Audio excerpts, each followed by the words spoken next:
रात गहरी होने के बाद ससुर जी ने मेरा दरवाजा खटखटाया और मुझसे बोले कि बहू, मैं बाथरूम में गिर गया था और मेरी कमर में दर्द हो रहा है। अगर तुम थोड़ी मालिश कर देती तो शायद मुझे थोड़ा आराम मिल जाता। फिर मैंने अपने ससुर को अपने बिस्तर पर लिटा दिया। इसके बाद जो हुआ उसकी आप कल्पना भी नहीं कर सकते, क्योंकि इसके बाद मेरी जिंदगी पूरी तरह से बिखर गई थी। हेलो दोस्तों, आज की इस अनोखी कहानी में आप सभी का स्वागत है। शादी के 5 महीने बाद ही मेरा पति अचानक एक दुर्घटना में गुजर गया। मेरे पिताजी ने बड़ी मुश्किल से मेरी शादी करवाई थी, लेकिन 5 महीने के अंदर ही मैं फिर से अपने मायके के दरवाजे पर आ गई थी। मेरे मायके में मेरी माँ नहीं थी, इसलिए मुझे बहुत डर लगता था कि अगर पिताजी कुछ कहेंगे तो मैं किसके आंचल में अपना मुंह छुपाऊंगी। वहां मेरी सौतेली माँ थी, इसलिए डर और भी ज्यादा था। फिर अचानक एक दिन मेरे ससुर हमारे घर आए और उन्होंने मेरे पिता से कहा कि वह मुझे फिर से अपने घर ले जाना चाहते हैं। मेरी सौतेली माँ ने तुरंत ही हाँ कह दिया, लेकिन मेरे पिताजी ने कहा, अब आपका बेटा नहीं रहा तो आप मेरी बेटी को क्यों ले जाना चाहते हैं। इस पर मेरी सौतेली माँ ने पिताजी से बहस करना शुरू कर दी और कहा, इसमें इतना सोचने की क्या बात है। वो कह रहे हैं कि वह उसे ले जाना चाहते हैं तो उन्हें ले जाने दो। उनके घर की बहू है, बेटी की मौत हो गई तो क्या हुआ, वो अपने ससुराल जा सकती है। माँ की इस झगड़े के बाद पिताजी ने बिना कुछ पूछे कहा, अगर मेरी बेटी वहां खुश रहेगी तो एक पिता होने के नाते मुझे खुशी होगी, आप उसे ले जाइए। फिर मेरे ससुर ने मुझसे कहा, चलो कपड़े वगैरह लेकर आओ। मैंने अपनी सौतेली माँ के सभी अत्याचार सहते हुए अपने ससुर के घर जाने का फैसला किया। वहां पहुंचने के बाद मैं अपने कमरे में कपड़े बदल रही थी, तभी मेरे ससुर आए और बोले, बहू एक कप चाय बना लाओ। मैंने जल्दी से रसोई में जाकर चाय बना ली। चाय पीते हुए उन्होंने कहा, तुम्हें पता है इस घर में मैं बिल्कुल अकेला हूँ। मेरा बेटा इकलौता संतान था और तुम्हारी सास भी गुजर गई है, इसलिए मैं तुम्हें यहाँ लेकर आया हूँ ताकि मुझे लगे कि मैं यहाँ अकेला नहीं हूँ। मैंने कहा, पिताजी आप बिल्कुल चिंता मत करें, मैं तो आपकी बेटी की तरह हूँ, हमेशा आपके साथ रहूंगी। फिर मेरे ससुर बोले, मुझे पता है कि तुम मेरे साथ रहोगी, क्योंकि तुम्हारी सौतेली माँ तुम्हें मायके में कभी शांति से नहीं रहने देगी। इस तरह कुछ दिन बीत गए। 6 महीने बाद एक रात मैं अपने कमरे में सो रही थी, तभी देर रात दरवाजे पर दस्तक हुई। मुझे समझ में आ गया कि यह मेरे ससुर ही होंगे, क्योंकि इस घर में मेरे और पिताजी के अलावा कोई और नहीं था, और रात के आधे पहर कौन दरवाजा खटखटाएगा। मैंने सोचा कि शायद पिताजी को कुछ चाहिए होगा, इसलिए दरवाजा खोली। दरवाजा खोलते ही मेरे ससुर ने मुझे पकड़ लिया और बोले, बहू मैं बाथरूम में गिर गया था, मुझे बहुत दर्द हो रहा है, अगर तुम थोड़ी मालिश कर दो तो मुझे थोड़ा आराम मिल सकता है। फिर मैंने अपने पिता को अपने बिस्तर पर लिटा दिया, लेकिन मैं उनके कमरे से तेल लाना भूल गई। अब मुझे लगता है कि मेरा पति कम उम्र में ही मुझसे शादी कर बैठा और फिर इसी कम उम्र में इस दुनिया से चला गया। यह सब सोचते हुए मैं अपने ससुर की मालिश कर रही थी और देख रही थी कि वह मुझे अजीब तरीके से घूर रहे थे, जिससे मुझे और डर लग रहा था। तभी मैं बोली, ससुर जी क्या हुआ, आपको किस जगह पर ज्यादा चोट लगी है, क्या डॉक्टर को बुलाऊं। इस पर ससुर जी ने कहा, नहीं बहू तुम बस मालिश कर दो, मुझे इससे ही आराम मिल रहा है। उनकी अजीब बातें सुनकर मुझे और असहज महसूस होने लगा।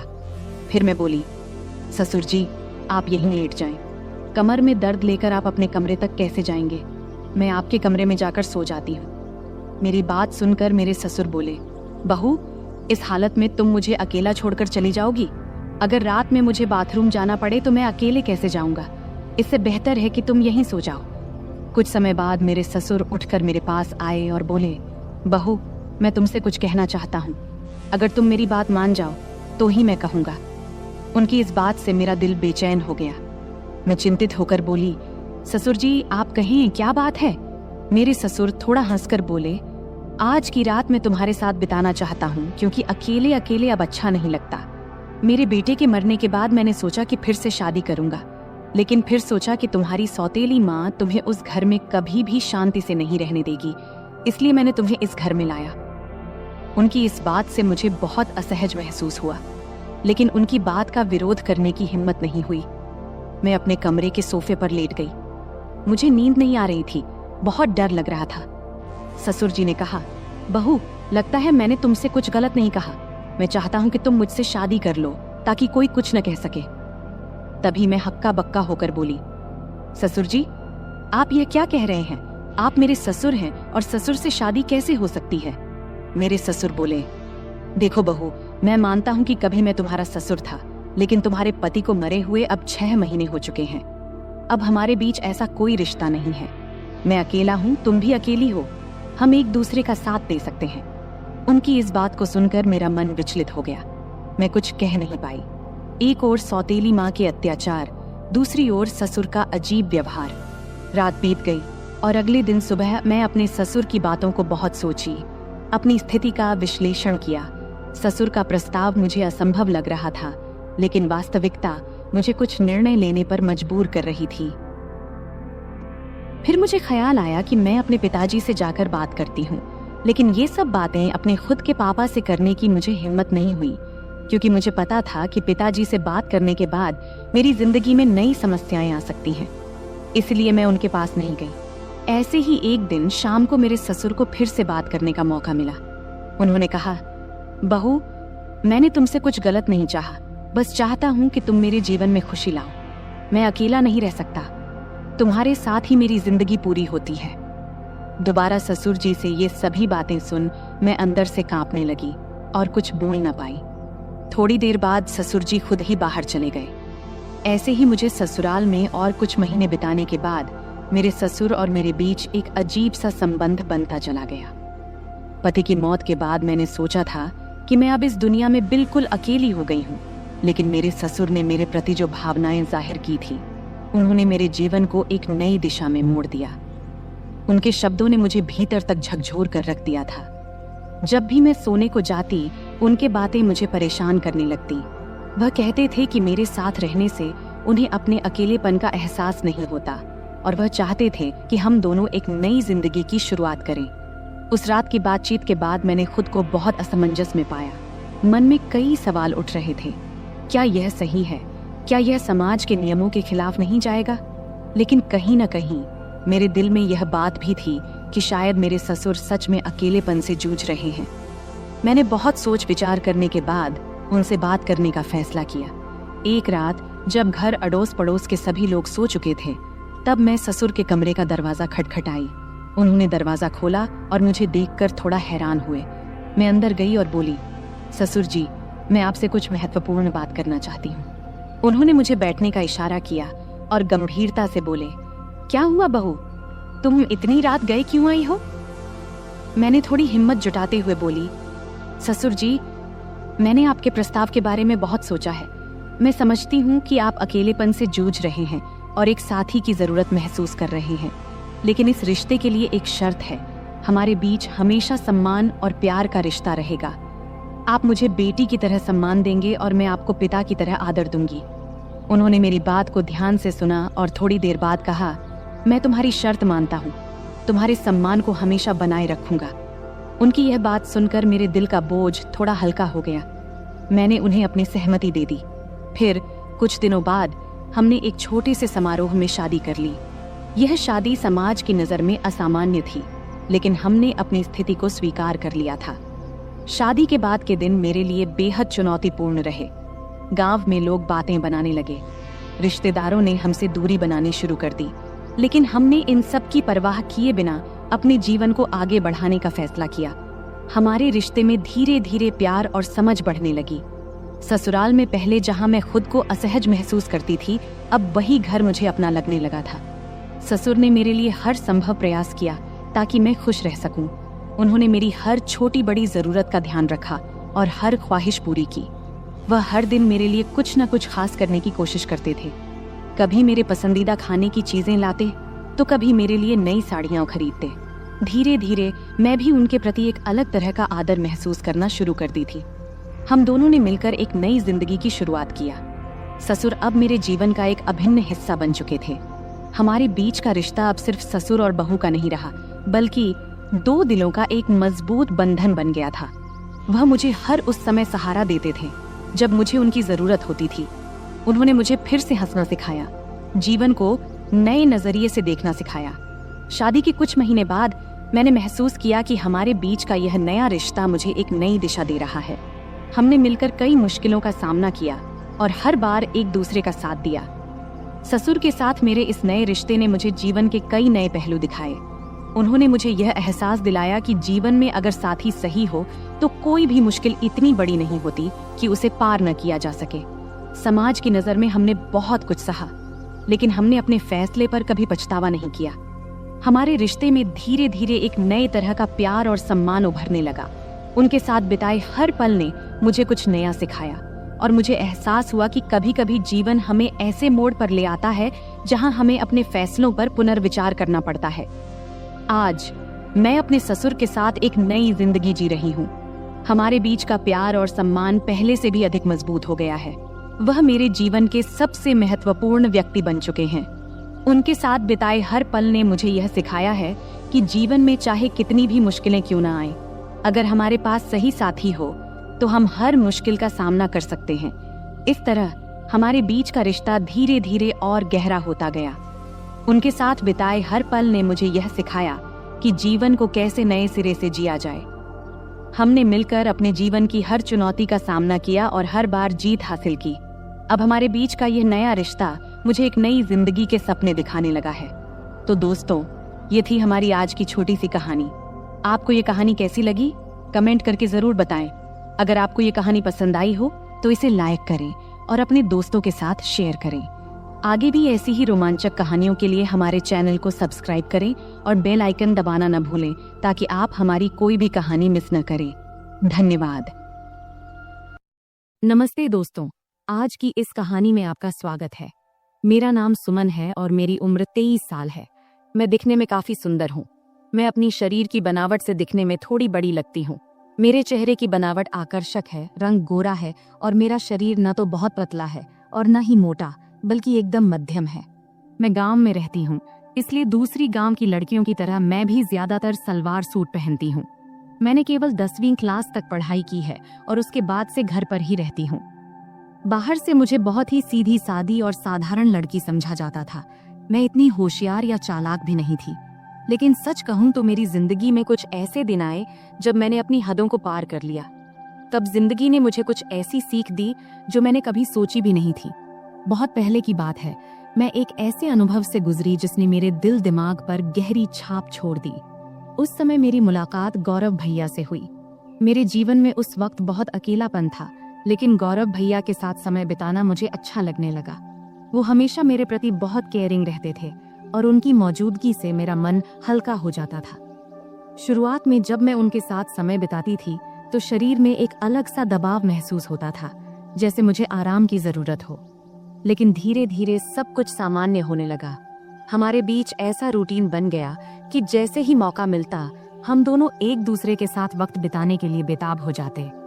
हालांकि जब घर में और लोग होते तो हमें थोड़ा डर भी लगता कि कहीं कोई हमें देख न ले, लेकिन किसी को भी हम पर शक नहीं होता था क्योंकि गौरव भैया मुझे हमेशा दीदी कहकर बुलाते थे। वैसे भी मैं उम्र में उनसे 3 साल बड़ी थी। उस वक्त सर्दियों का मौसम था और सभी अपने अपने कमरों में रहते थे। रात को सब जल्दी ही अपने अपने कमरों में सोने चले जाते थे। तब मैं और गौरव भैया अलग अलग कमरों में सोते थे। एक दिन रात को जब मैं दरवाजा बंद करके सो रही थी तब एक ऐसी घटना घटी जिसने मेरी जिंदगी में एक नया अनुभव जोड़ा। घटना ये घाटी की हमारे घर की एक सदस्य, मेरी मामी, काफी ज्यादा बीमार हो गई थी। इस वजह से मेरी माँ और मैं मामी को देखने उनके घर गए। तब हमें छोड़ने के लिए गौरव भैया गाड़ी लेकर आए थे। उन्होंने जब पहली बार मुझे देखा तो बोले, आप तो काफी बड़ी हो गई हो दीदी। तब मैं थोड़ा मुस्कुराई। उसके बाद जब गाड़ी में हम मामी के घर जा रहे थे तो उस वक्त रहते में ही शाम के 6 बज गए थे।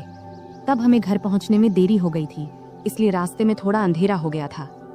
ठंड के दिन था तो 6 बजे ही अंधेरा हो जाता था। जब हम घर पहुंचे तो देखे कि मामा रसोई में खाना बना रहे थे और मामी बिस्तर पर लेटी हुई थी। तब मेरी माँ रसोई में गई और मामा से कहने लगी, जब इतनी परेशानी हो रही थी तो मुझे पहले ही बता देते, इतनी तकलीफ उठाने की क्या जरूरत थी। फिर माँ खाना बनाने में लग गई और मैं मामी के पास बैठ गई। मामी मुझे देखकर खुश हुई, लेकिन उनकी हालत काफी खराब लग रही थी। थोड़ी देर बाद मेरी माँ ने मामी को खाना दिया और अपने हाथों से खिलाया। उसी समय गौरव भैया ने मुझे आवाज दिया।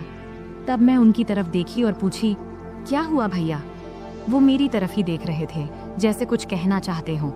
उनकी बातों ने बाद में मुझे एक नया अनुभव दिया।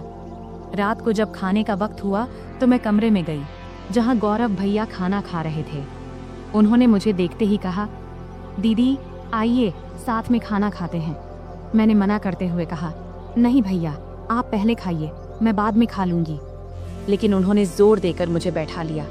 मैं भी भूखी थी, इसलिए ज्यादा ना नुकुर नहीं की और हम दोनों ने साथ बैठकर खाना खाने लगी। तब हम दोनों ने बहुत मजे से खाना खाया, क्योंकि खाना हम साथ लेकर आए थे।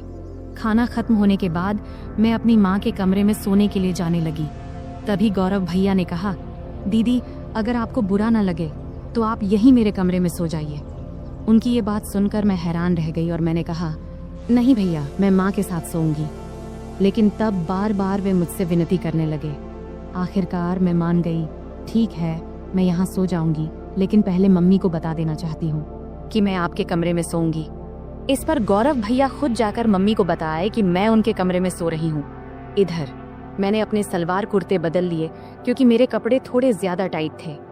जब गौरव भैया ने मुझे नए कपड़ों में देखा तो मुस्कुराते हुए बोले, दीदी आप इस ड्रेस में कमाल की लग रही हैं, आप इतनी खूबसूरत क्यों हैं? तब मैंने कुछ नहीं कहा, बस मुस्कुराकर बात बदल दी। फिर मैंने चादर ओढ़ ली और बिस्तर पर बैठ गई। गौरव भैया भी अपने सोने का इंतजाम नीचे फर्श पर करने लगे। तब मैंने कहा, भैया बिस्तर पर ही सो जाओ, यहाँ काफी जगह है। मेरे कहते ही गौरव भैया भी चादर ओढ़कर मेरे पास बैठ गए। गौरव भैया बहुत हंसमुख और मजाकिया इंसान थे। उन्होंने मजेदार बातें करके मुझे काफी देर तक हंसाया। बात करते करते कब रात के 12 बज गए पता ही नहीं चला और न जाने कब मैं सो गई। सुबह जब मेरी नींद खुली तो मैंने देखा कि गौरव भैया मेरे बालों से खेल रहे हैं। मुझे जागते देख वो मुस्कुराते हुए बोले, गुड मॉर्निंग दीदी, कैसी हो? मैं भी मुस्कुराते हुए बोली, बहुत बढ़िया भैया। फिर हम दोनों चादर के अंदर बैठकर बातें करने लगे। तभी उसी वक्त मम्मी हमारे लिए गर्मा गर्म चाय लेकर आईं। सुबह बहुत ठंडी थी, इसलिए चादर में बैठकर चाय पीना अच्छा लग रहा था। गौरव भैया बार बार मेरी तरफ देख रहे थे। मैंने मुस्कुराते हुए पूछा, क्या है भाई, ऐसे क्यों देख रहे हो? वो मजाक करते हुए बोले, आपकी आंखें बहुत बड़ी और खूबसूरत हैं। सच कहूं दीदी, आपकी आंखों में देखने से मन खुश हो जाता है। तब मैं मस्ती में बोली, सुबह जब मैं सो रही थी तब क्या कर रहे थे? तब वो हल्का सा मुस्कुराए और बोले, कुछ नहीं दीदी, आपके बाल ठीक कर रहा था। गौरव भैया दिखने में काफी सुंदर थे। उनके चेहरे पर अभी दाढ़ी मूंछ भी नहीं आई थी और चेहरा बहुत साफ था। मेरी तुलना में उनकी हाइट थोड़ी सी कम थी, लेकिन उनकी कुछ हरकतें मुझे कभी कभी हैरान कर देती थीं। सुबह का वक्त थोड़ा व्यस्त था। मम्मी घर के कामों में व्यस्त थीं और मामू काम पर जाने के लिए तैयार हो रहे थे। तब मैं भी मम्मी की मदद करने लगी। इतने में मामू खाना पैक करके काम पर निकल गए। मेरी रोज सुबह नहाने की आदत थी, इसलिए रोज की तरह मैं नहाने के लिए बाथरूम की ओर गई। मुझे नहीं पता था कि गौरव भैया भी उसी वक्त नहाते हैं। जैसे ही मैंने बाथरूम का दरवाजा खोला तो मैं शर्म से लाल हो गई और तेजी से अपने कमरे में भाग आई।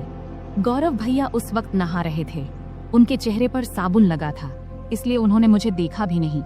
लेकिन मैं इतनी ज्यादा शर्मिंदा हो गई कि वह दृश्य बार बार मेरे दिमाग में घूमने लगा। कमरे में बैठकर मैं अपनी ही सोच में खो गई और हल्के हल्के हंसने लगी। इतने में गौरव भैया नहाकर कमरे में आए। मुझे अकेले हंसते हुए देखकर उन्होंने मजाक में कहा, क्या बात है दीदी, आज तो बहुत खुश लग रही हो। उनकी बात सुनकर मैं थोड़ा चुप हो गई और बोली, नहीं भाई, ऐसा कुछ नहीं है, बस यूं ही हंस रही थी।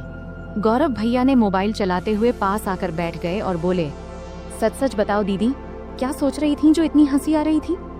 तब मैंने हंसते हुए कहा, नहीं भाई, कुछ भी खास नहीं। लेकिन गौरव भैया जिद करने लगे, नहीं दीदी बताओ ना, नहीं बताओगी तो मैं गलत ही समझ लूंगा। तब मैंने कहा, प्लीज भैया, इस बात को यहीं खत्म करो, इसमें सोचने लायक कुछ भी नहीं है। फिर मैं जल्दी से उठी और नहाने के लिए चली गई। नहाने के बाद मैं कमरे में वापस आई और मजाक में मैंने जानबूझकर थोड़ा सा पानी गौरव भैया की तरफ उछाल दी। ये देखकर गौरव भैया अचानक उठ खड़े हुए और मेरे बाल पकड़कर मुझे बिस्तर पर बैठा दिया। उनका ये रवैया देखकर मुझे गुस्सा आ गया। मैंने गुस्से में कहा, ये क्या कर रहे हो भैया? और गुस्से में उनका हाथ झटक दिया। इसके बाद गौरव भैया बिना कुछ कहे चुपचाप कमरे से बाहर चले गए। उनका ये व्यवहार देखकर मैं भी हैरान रह गई थी। मुझे खुद पर पछतावा होने लगा कि शायद मुझे ऐसा नहीं करना चाहिए था। फिर जल्दी से मैं अपनी बाल ठीक की और मम्मी के पास चली गई। मामी का ध्यान रख रही थीं उन्हें दवा दे रही थीं और खाना तैयार कर रही थीं। तभी मामी ने मुझसे कहा, जाकर गौरव को बुला ला, उसे गरम गरम खाना खा लेने को बोल दे, वरना ठंडा हो जाएगा। मुझे पता था कि गौरव भैया मुझसे नाराज है।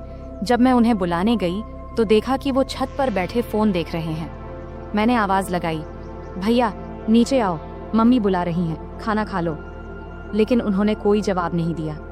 तब मैं और पास गई और कहा, प्लीज भैया मुझसे नाराज मत हो, मुझसे गलती हो गई, मैं माफी मांगती हूँ। तब भी वो मेरी तरफ देखा भी नहीं और फोन देखते रहे। तब मैंने उनके हाथ को पकड़कर कहा, भैया गलती सिर्फ मेरी नहीं थी, तुमने भी तो मेरे बाल खींचे थे, इसलिए मुझे गुस्सा आ गया था, अब इतना नाराज मत हो। तब मेरी आंखों में आंसू आ गए और मैंने रोते हुए कहा, भैया प्लीज इतना गुस्सा मत करो, अगर मेरी गलती है तो मुझे एक नहीं 2 चांटे मार दो, लेकिन ऐसे चुप मत रहो। मुझे रोता देख गौरव भाई का गुस्सा थोड़ा ठंडा हो गया। उन्होंने धीरे से कहा, ठीक है, रो मत, लेकिन तुम्हें मुझ पर हाथ नहीं उठाना चाहिए था।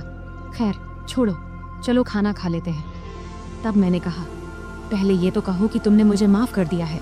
तब वो हंसकर बोले, अरे बहुत हो गया, अब चुप हो जाओ, वरना मुझे और ज्यादा माफिया मांगनी पड़ेंगी। फिर हम दोनों नीचे गए और खाना खाने बैठे। मम्मी और मामी पहले ही खा चुकी थी। मम्मी रसोई का काम खत्म कर रही थी। खाने के बाद मैं मामी के पास बैठ गई और उनके साथ बातचीत करने लगी। मामी की तबीयत का हालचाल लेने लगी। इसी बीच मम्मी ने कहा, हम दोनों पास के घर में मिलने जा रहे हैं, तुम और गौरव यहीं रहो। मैंने गौरव से कह दिया है कि कहीं बाहर ना जाए, हम जल्दी लौट आएंगे। फिर मम्मी और मामी बाहर चली गईं और मैं मामी का कमरा साफ करने लगी। तभी गौरव भैया मस्ती करते हुए आ गए। मैंने उनसे कहा, भैया प्लीज मेरे लिए कुछ ला दो। उन्होंने मुस्कुराकर कहा, बोलो दीदी क्या चाहिए। मैंने कहा, मेरे लिए चॉकलेट ले आओ, मुझे बहुत पसंद है। गौरव भैया हंसते हुए बोले, ठीक है, तुम कमरे की सफाई करो, मैं चॉकलेट लेकर आता हूँ। गौरव भैया चॉकलेट लेने चले गए और मैं कमरे की सफाई करने लगी। जब मैंने मामी की अलमारी खोली तो वहाँ मेकअप का सामान रखा देखी।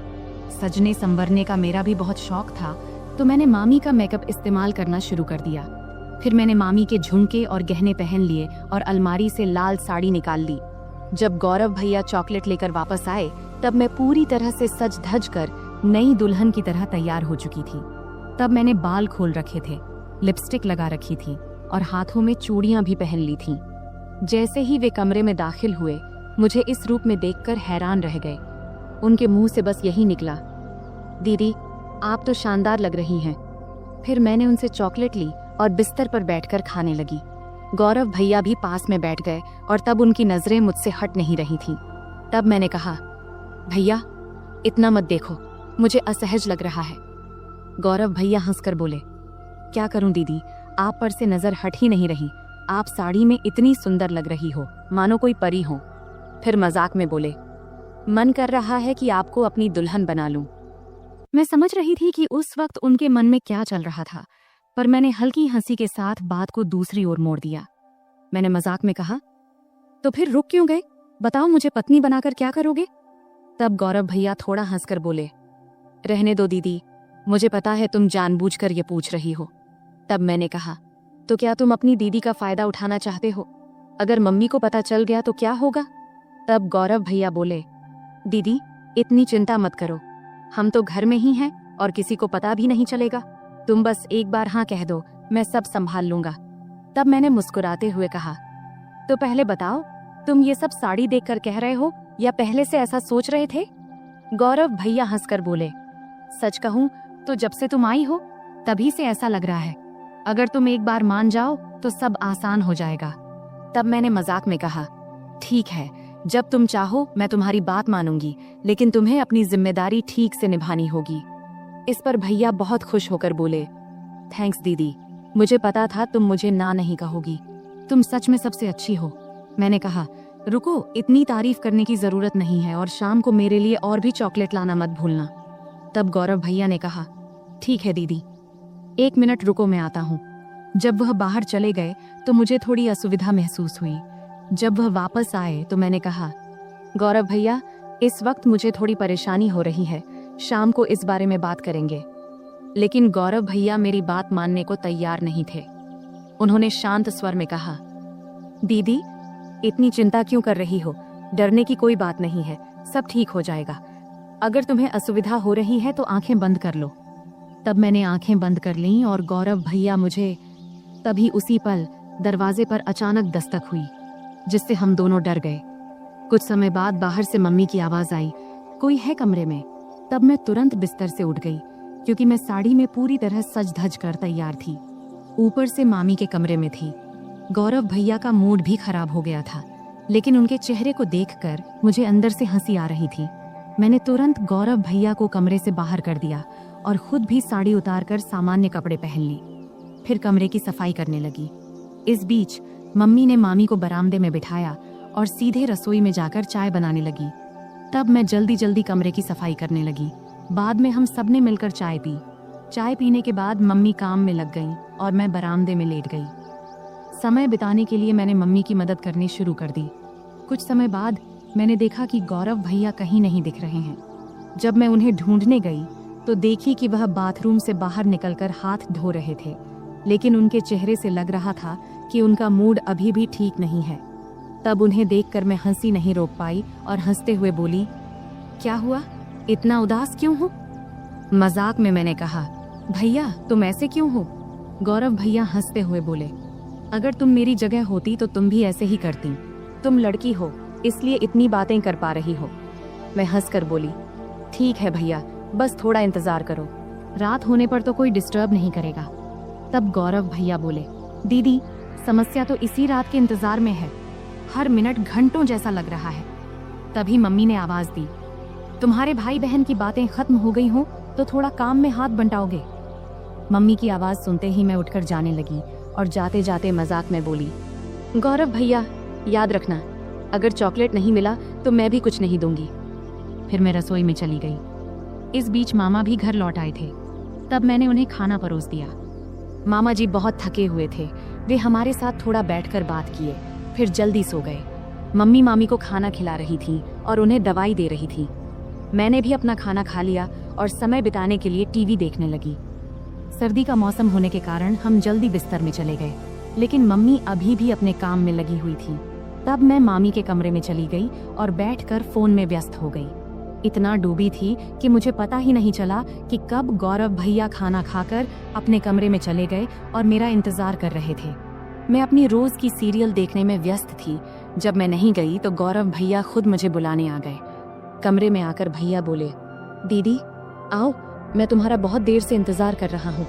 तभी मम्मी ने कहा, कोई बात नहीं, अगर तुम अकेले सोना चाहते हो तो सो जाओ, तुम्हारी दीदी मेरे साथ सो जाएगी। मम्मी की बात सुनते ही भैया जल्दी से बोले, नहीं नहीं, हम तो बस बातें कर रहे थे, वैसे भी कुछ दिनों बाद आप लोग चले जाएंगे, फिर पता नहीं कब मुलाकात होगी और दीदी के साथ खेल पाऊंगा।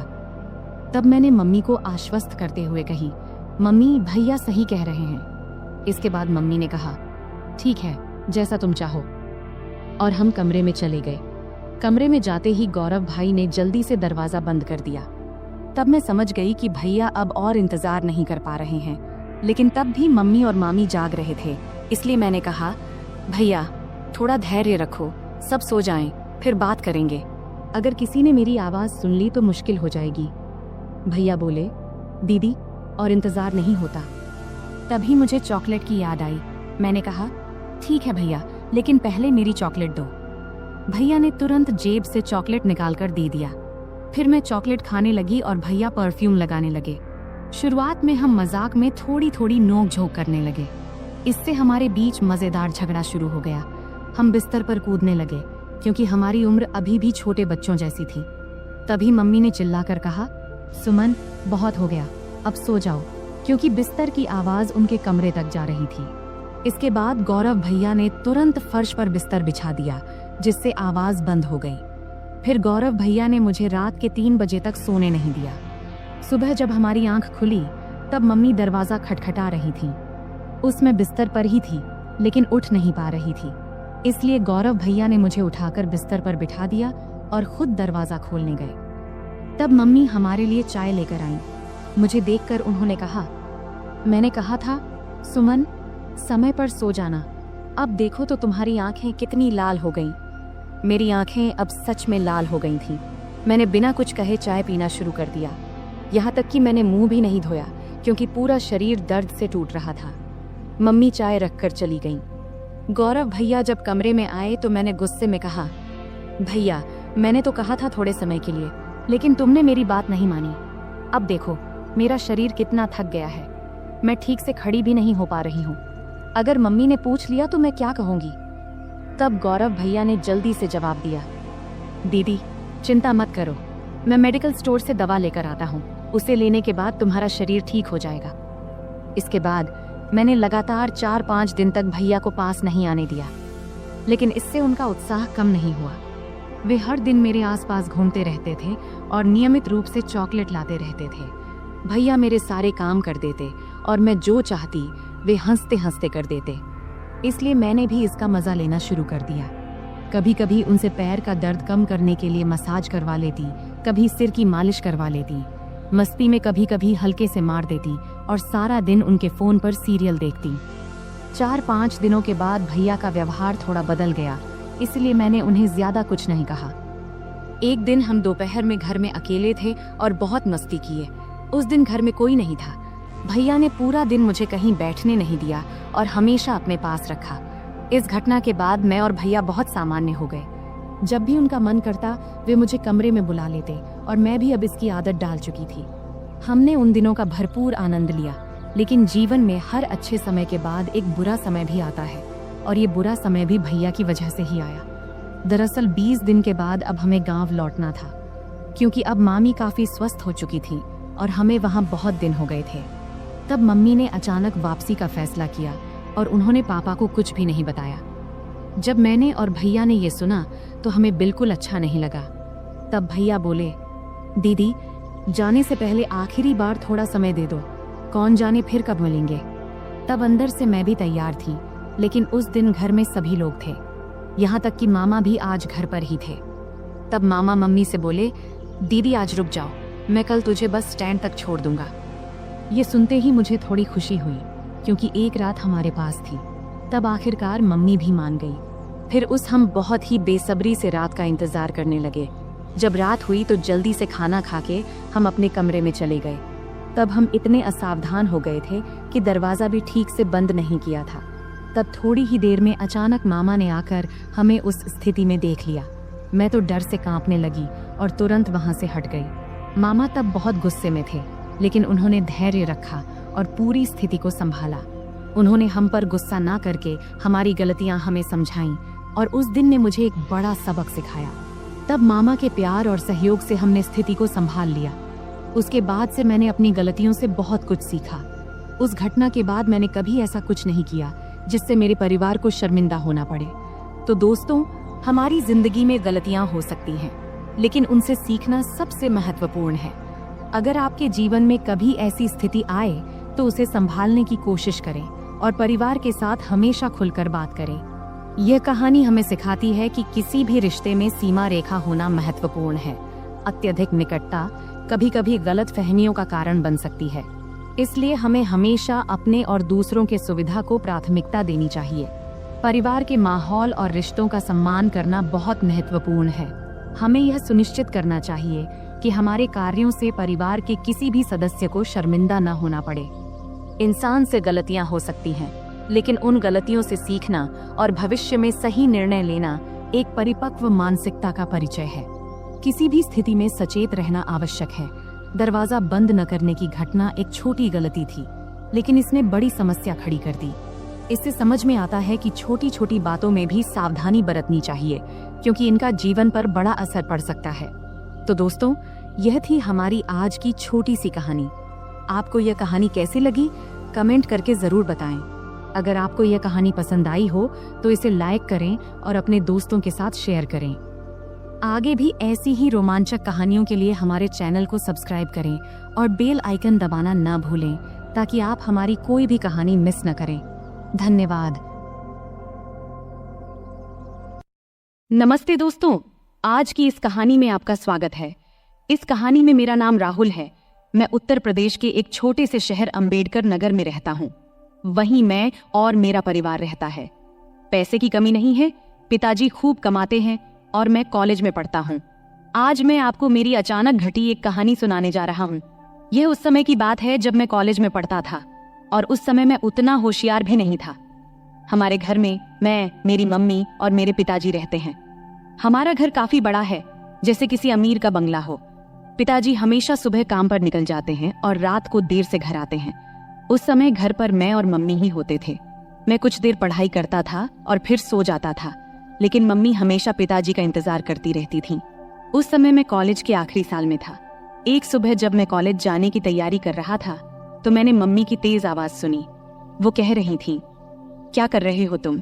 रात के 2-2:30 बजे घर आते हो और कहते हो ऑफिस में काम था। रात के 2 बजे कौन से ऑफिस का काम चलता है? सीधे सीधे क्यों नहीं कहते कि उस सुमन के साथ थे? मम्मी काफी गुस्से में थी। मेरी मम्मी आमतौर पर किसी पर गुस्सा नहीं होती थी। उनका स्वभाव बहुत शांत था, लेकिन आज पता नहीं क्या हो गया, मम्मी बहुत गुस्से में थी। मैं 2 बजे आऊं या 3 बजे, तुम्हें जो चाहिए वो मिल तो रहा है ना, फिर चुप रहो। पिताजी ने तेज आवाज में मम्मी से कहा। क्या जो चाहिए वो मिल रहा है? पैसा, गहने, इन सब के अलावा भी कोई सुख होता है? अब और कुछ मत बोलो, लेकिन अब बर्दाश्त नहीं होता। 3-4 महीने हो गए हैं तुमने मुझे छुआ तक नहीं है। आखिर उस सुमन में ऐसा क्या है जो मुझ में नहीं है? मम्मी की आवाज और तेज हो गई थी। तभी पिताजी गुस्से में बोले, बार बार सुमन मत कहो, नहीं तो क्या करोगे? मम्मी ने उल्टा जवाब दिया। उस समय पिताजी का गुस्सा बहुत बढ़ गया था। तभी अचानक धमाक की आवाज आई और उसके साथ ही मम्मी की चीख से पूरा घर गूंज उठा।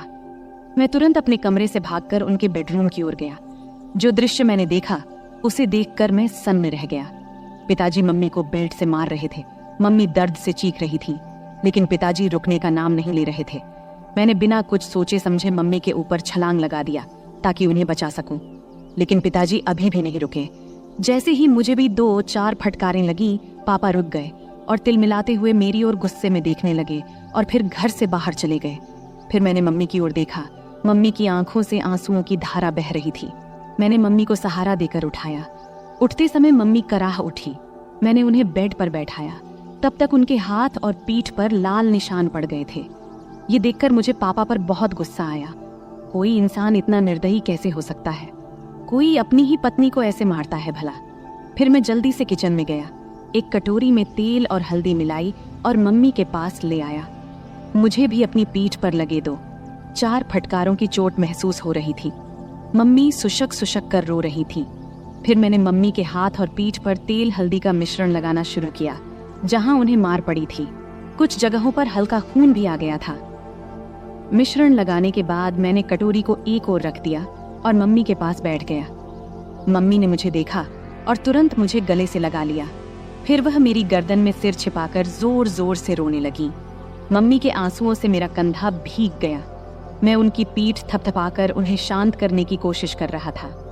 हम दोनों काफी देर तक यूं ही एक दूसरे की बाहों में रहे। तभी मम्मी के हाथ जब मेरी पीठ के निशानों को छूने लगे तो दर्द की तेज लहर उठी और मैं कराह उठा।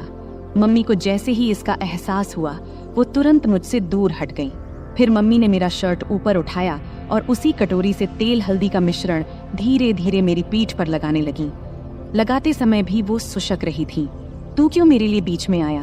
बेवजह तुझे मार पड़ी, मम्मी ने ऐसा कहा। फिर मैंने उनसे कहा, मम्मी, तुम्हारे लिए अगर मेरी जान भी चली जाती तो मुझे कोई दुख नहीं होता, लेकिन उन्होंने तुम्हें क्यों मारा? जब मैंने यह पूछा तब मम्मी मेरी ओर देखते हुए बोली, तुझे बताऊं या ना बताऊं ऐसा सोच रही हूँ। छोड़, पर अब तुझे ये सब जान लेना चाहिए। पिछले 2 साल से तुम्हारे पापा ऑफिस की एक लड़की के चक्कर में हैं। रात को देर से आते हैं और मेरा तो जैसे कोई अस्तित्व ही नहीं है उनके लिए। और मुझे ये बताते हुए भी शर्म आ रही है कि पिछले कई महीनों से उन्होंने मुझे छुआ तक नहीं है। कई बार तो मन करता है कि अपनी जान दे दूं, पर मेरे बाद तेरा क्या होगा, ये सोचकर मैंने ऐसा कदम नहीं उठाया। पर सच में अब इस जिंदगी से थक चुकी हूँ। अब मैंने तय कर लिया है, एक ही घर में रहूंगी, लेकिन उनसे कोई भी संबंध नहीं रखूंगी। मम्मी की ये बातें सुनकर मैं सोच में पड़ गया। इतनी खूबसूरत, सुशिक्षित और समझदार मम्मी होने के बावजूद पापा किसी दूसरी औरत के चक्कर में कैसे पड़ गए? मन ही मन मैंने पापा के इस कर्म को दोषी ठहराया। मम्मी वाकई बहुत सुंदर थी। सुंदर चेहरा, नाजुक नाक, गुलाबी होंठ, 5.5 फुट की ऊंचाई, गोरा रंग। वो एकदम किसी चित्र में बनाई गई देवी की तरह दिखती थी। फिर भी पिताजी को उनकी सुंदरता क्यों नहीं दिखती देती थी। उस दिन के बाद से मम्मी ने पापा से बात करना बंद कर दिया। वो मेरे कमरे में मेरे पास ही सोने लगी। पापा महीने में घर का सारा सामान भरवा देते थे और टीवी के पास वाली दराज में 5 से 7 हजार रुपये रख जाते थे। अब तो पापा घर पर खाना भी नहीं खाते थे, वो उस औरत के घर से ही खाकर आते थे और कभी कभी घर आते भी नहीं थे। धीरे धीरे ऐसे ही और 3 साल बीत गए। तब मैं कॉलेज की पढ़ाई पूरी कर चुका था और एक IT कंपनी में काम करने लगा था और अब मैं 24 साल का हो गया था। रोज का व्यायाम और अच्छा खान पान करने की वजह से मेरी सेहत भी अच्छी हो गई थी। अब तो पापा महीने में 2-3 बार ही घर आते थे, मुझसे भी कम ही बात करते थे। हालांकि मम्मी अब उस सदमे से उबर चुकी थी, लेकिन उनके चेहरे पर हमेशा उदासी छाई रहती थी। मैंने उन्हें कभी हंसते हुए नहीं देखा था। यह देखकर मुझे बहुत बुरा लगता था। जब मैं नौकरी पर गया तो कंपनी ने मुझे लैपटॉप दिया, इसलिए मैंने घर पर इंटरनेट कनेक्शन भी लगवा लिया। बचपन से मम्मी के साथ रहने के कारण मेरे पास ज्यादा दोस्त नहीं थे। मम्मी ही मेरी सबसे करीबी दोस्त थी। संध्या के समय जब मैं काम से घर लौटता तो फ्रेश होकर चाय पीता और फिर बेडरूम में जाकर लैपटॉप पर इंटरनेट चलाता। यह मेरा समय बिताने का जरिया बन गया था। उस वक्त की उम्र के कारण मैं इंटरनेट पर तरह तरह फिल्में देखता रहता था, लेकिन मुझे सबसे ज्यादा माँ और बेटे के बीच की फिल्में पसंद आने लगी थी। धीरे धीरे मेरी नजरें मम्मी को देखने के तरीके में भी बदलाव आने लगा था। एक दिन सोमवार का दिन था, रात के करीब 9 बजे होंगे। अचानक पापा घर आए। हमारा घर मम्मी के नाम पर था। पापा मम्मी से कहने लगे कि घर उनके नाम कर दें। तब मम्मी ने इनकार किया तो पापा उन्हें बहुत बुरा भला कहने लगे। मम्मी चुपचाप सुनती रहीं। तभी पापा ने मम्मी के गाल पर थप्पड़ मार दिया। ये देख अब मेरा खून खौल उठा। पापा दूसरा थप्पड़ मारने ही वाले थे, तभी मैंने उनका हाथ पकड़ लिया और कहा, पापा अब बहुत हो गया, ये तमाशा बहुत हो चुका है, अब और नहीं सहन कर सकता। आज से इस घर में कदम रखा तो इसका अंजाम अच्छा नहीं होगा। फिर मम्मी ने भी गुस्से में पापा को खूब डांटा।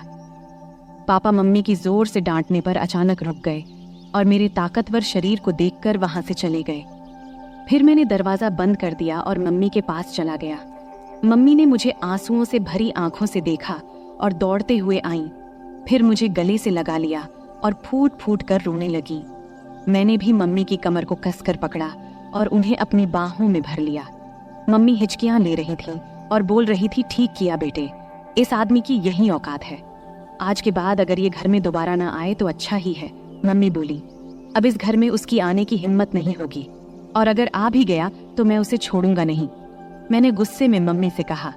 फिर मम्मी ने चिंतित होते हुए कहा, राहुल बेटा मत उलझ इस आदमी से, अगर तुझे कुछ हो गया तो मैं किसके सहारा रहूंगी।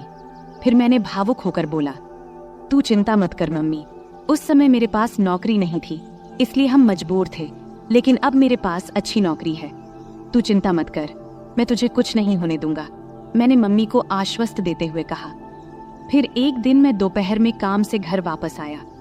मैंने अपनी चाबी से दरवाजा खोला और अंदर आया। तभी मुझे एक अजीब आवाज सुनाई दी। मैं बेडरूम के दरवाजे के पास गया, तब दरवाजा अंदर से बंद था। मैंने दरवाजे की होल से अंदर झांका और देखा कि मम्मी अंदर किसी के साथ थीं। जो नज़ारा मैंने देखा उसे देखकर मैं चौंक गया। लगभग 10 मिनट तक मैं वहीं देखता रहा। अचानक मम्मी बेहोश होकर गिर पड़ी। फिर मैं दरवाजे से हट गया और धीरे से बाहर बरामदे का दरवाजा खोला। फिर जोर से कहा, मम्मी मैं आ गया हूँ, तुम कहाँ हो? ये कहते हुए मैंने अपने हाथ में पकड़ा बैग सोफे पर रख दिया और जूतों के फीते खोलने लगा। कुछ ही देर में मम्मी ने बेडरूम का दरवाजा खोला और बाहर आई। मुझे अचानक देखकर उनके चेहरे पर घबराहट और आश्चर्य के भाव थे। मैंने जल्दी से अपने जूते उतारे और बेडरूम में घुस गया। टेबल पर मुझे केले की प्लेट दिखाई दी। मैंने एक केला उठाया और खाने लगा। मम्मी मेरे पीछे पीछे आई। मैं जैसे ही केले को खाने वाला था, मम्मी कुछ बोलने वाली थी, लेकिन मैंने पहले ही केले को मुंह में डाल लिया था। मम्मी हैरानी से मेरी ओर देख रही थी और मैं शांति से केला खा रहा था। केला थोड़ा कच्चा था, इसलिए पूरी तरह से मीठा नहीं था। मम्मी केले बहुत अच्छे हैं और हैं क्या? मैंने केले खाते हुए मम्मी से पूछा। मम्मी ने कुछ जवाब दिया, लेकिन अपने मुंह में ही। लेकिन दोस्तों, मैं आपको बताता चलूं, उन केलों का स्वाद इतना अच्छा था कि कुछ मत पूछो। केले खाने के बाद मैं बाथरूम में जाकर फ्रेश हो गया और फिर कमरे में जाकर लैपटॉप खोल लिया। फिर मैं एक रोमांटिक मूवी देखने लगा। फिर रात के खाने के बाद मैं बेडरूम में सोने चला गया। थोड़ी देर में मम्मी भी सब काम निपटाकर सोने आईं। मम्मी ने हल्के गुलाबी रंग का नाइट गाउन पहना हुआ था। तब मैंने लैपटॉप से नजरें हटाकर मम्मी की ओर देखा। मम्मी नीचे झुककर तकिया ठीक कर रही थी। तकिया सही करने के बाद मम्मी बिस्तर पर लेट गईं। तब मैंने भी अपना लैपटॉप बंद कर दिया, फिर लाइट बंद किया और सोने की कोशिश करने लगा। लेकिन मुझे नींद नहीं आ रही थी। मेरे दिमाग में दिन की वो घटना बार बार घूम रही थी। बहुत देर तक मैं जागा रहा, जबकि मम्मी शांति से सो रही थी। कुछ समय बाद मम्मी ने करवट ली और मेरी तरफ पीठ करके सो गईं। फिर उन्होंने छत की ओर मुंह करके लेटना शुरू किया। मैं थोड़ी देर के लिए डर गया, लेकिन जब मम्मी जागी नहीं तो मुझे थोड़ी राहत मिली। मेरी हिम्मत बढ़ी और मैं धीरे धीरे मम्मी की ओर देखने लगा। मम्मी ने कुछ ही पल के लिए मेरी ओर देखा और फिर अपनी आंखें बंद कर लीं। मैंने समझ लिया कि वो अभी भी जाग रही हैं। मैं थोड़ा और आगे बढ़ा और खुद को संतुष्ट महसूस किया। मम्मी भी खुश थीं। उन्होंने कुछ नहीं कहा, लेकिन मुझे एहसास हो रहा था कि उन्हें भी संतोष मिला है। मम्मी, क्या हुआ? तुम चुप क्यों हो? क्या तुम्हें अच्छा नहीं लगा? मैंने जब ऐसा पूछा तब उन्होंने बोला, नहीं रे बेटा, मुझे तो बहुत अच्छा लगा। तूने मम्मी को बहुत खुश किया। फिर मैंने मम्मी के पीठ पर प्यार से हाथ फेरते हुए कहा, मम्मी, अब से तुम्हें केले खाने की जरूरत नहीं पड़ेगी। मैंने मम्मी के कान में धीरे से ऐसा कहा। तब मम्मी बोल उठी, बेटा, तुझे ये कैसे पता चला? मम्मी ने आश्चर्य से मेरी ओर देखते हुए पूछा। तब मैंने उन्हें बताया कि आज दोपहर जब मैं घर आया तो कमरे से तुम्हारी आवाज सुनाई दी। जब मैंने दरवाजे की होल से देखा तो मुझे सब समझ में आ गया। तभी मैंने ठान लिया था कि अब से मम्मी को किसी भी चीज की कमी नहीं होने दूंगा। राहुल, मेरे राजा, तू कितना प्यार करता है अपनी मम्मी से। मम्मी भावुक होकर बोली, हाँ मम्मी, अब से तुम्हें मैं किसी भी चीज की कमी नहीं होने दूंगा। मैंने कहा, अब पापा भी हमें सताने नहीं आएंगे और अब वो दोबारा इस घर में कदम नहीं रखेंगे। इसलिए तुम अब चिंता मत करना, हम अब सुख से रहेंगे। मैंने मम्मी को आश्वस्त किया। उस दिन हम दोनों ने सुख और शांति का आनंद लिया और फिर आराम से सो गए। अगली सुबह मम्मी ने सारे काम निपटाए और मुझे उठाने आई। मैंने जल्दी से तैयार होकर चाय पिया और हम दोनों गपशप करने लगे। तभी हमने देखा कि पापा अचानक से आकर हमारे सामने खड़े हो गए। तब मम्मी ने पापा से पूछा, अब क्या चाहिए तुम्हें? एक बार कह दिया कि हम ये घर नहीं देंगे तो फिर क्यों आए हो? पापा ने जवाब दिया, मुझे अब घर नहीं चाहिए। मैं बस ये बताने आया हूँ कि मैं अब दूसरी शादी करने जा रहा हूँ, तो मुझे तुमसे तलाक चाहिए। फिर मम्मी ने मेरी ओर देखा और पूछा, तुम्हारा क्या कहना है? मैंने कहा, मम्मी, जो तुम्हें सही लगे वो करो। मैं तुम्हें किसी भी चीज की कमी नहीं होने दूंगा, मेरा भरोसा करो। मम्मी ने फिर पापा को तलाक के लिए हाँ कह दिया। दोपहर को मम्मी और पापा दोनों ऑफिस गए और अपने बाकी कानूनी काम निपटा कर लौटे। उसके बाद से पापा कभी हमें दिखाई नहीं दिए और हमने भी उन्हें कभी ढूंढने की कोशिश नहीं की। हम दोनों अब अपने घर में खुश थे और पापा भी अपनी सेक्रेटरी के साथ खुश थे। अब हम दोनों अकेले रहते हैं और अपने सुख दुख का ख्याल रखते हैं। ऐसे ही चलते चलते अब कई साल बीत चुके हैं। अब मम्मी मुझसे कहने लगी है कि अभी तेरा बहुत जीवन बाकी है, तू किसी अच्छी लड़की को देख ले जिससे मैं तेरा विवाह करा सकूं, और हाँ, शादी के बाद मुझे भूल मत जाना। मैंने हंसते हुए कहा, तुम्हें कैसे भूल सकता हूँ मम्मी, तुम तो मेरी मम्मी हो। फिर हम दोनों हंसने लगे। अगले कुछ महीनों तक हमारा जीवन बहुत शांति और खुशी से बीत रहा था। मम्मी और मैं अब एक दूसरे का ख्याल रखते थे और एक दूसरे के साथ खुश थे। लेकिन मम्मी की बात मेरे दिमाग में अक्सर घूमती रहती थी। उन्होंने कहा था कि अब मुझे अपने जिंदगी के बारे में सोचना चाहिए और किसी अच्छी लड़की से शादी कर लेनी चाहिए। मैंने इस बारे में गंभीरता से सोचना शुरू किया और एक दिन मम्मी से खुलकर बात किया। मैंने उनसे कहा, मम्मी, आपने सही कहा था, अब वक्त आ गया है कि मैं अपने जीवन के अगले पड़ाव की ओर बढ़ूं। मुझे लगता है कि अब मुझे भी किसी के साथ अपना जीवन बिताने की जरूरत है। मम्मी ने मेरे चेहरे की ओर देखा और प्यार से मुस्कुराई। फिर उन्होंने कहा, बिल्कुल बेटा, मैं हमेशा चाहती थी कि तू अपनी जिंदगी को खुशी और प्यार से भर ले। मैं तेरे लिए बहुत खुश हूँ। इसके बाद मम्मी ने मेरे लिए लड़की देखनी शुरू की। कुछ ही दिनों में मम्मी को एक अच्छा रिश्ता मिला। लड़की का नाम स्नेहा था। स्नेहा बहुत समझदार और संस्कारी लड़की थी। जब मैंने उससे पहली बार मुलाकात किया तो मुझे ऐसा लगा जैसे मेरे जीवन का वो खालीपन भर गया हो। स्नेहा और मैं जल्द ही शादी के बंधन में बंध गए। शादी के बाद हमारा घर और भी खुशहाल हो गया। मम्मी, स्नेहा और मैं एक परिवार की तरह रहने लगे। मम्मी को अब इस बात की खुशी थी कि उन्होंने मुझे अकेलेपन से बाहर निकालकर मेरे लिए एक नया जीवन शुरू करने में मदद की थी। समय बीतता गया और हमारा जीवन पहले से भी बेहतर होता चला गया। मम्मी अब पहले से ज्यादा खुश थीं और मुझे भी इस बात की तसल्ली थी कि मैंने उनका हर सपना पूरा कर दिया था। अंत में मैंने सीखा कि जीवन में रिश्तों की अहमियत कितनी होती है। चाहे वो माँ बेटे का रिश्ता हो या पति पत्नी का, सच्चा प्यार और सम्मान ही रिश्तों को मजबूत बनाता है। और यही सीख मैंने अपने जीवन में उतारी। तो दोस्तों, इस कहानी का यही संदेश है कि परिवार ही हमारी असली ताकत है और जब हम अपने परिवार के साथ खड़े होते हैं तो हर मुश्किल आसान हो जाती है। उम्मीद है कि आपको यह कहानी पसंद आई होगी। ऐसे ही और कहानियों के लिए चैनल को सब्सक्राइब जरूर करें। धन्यवाद।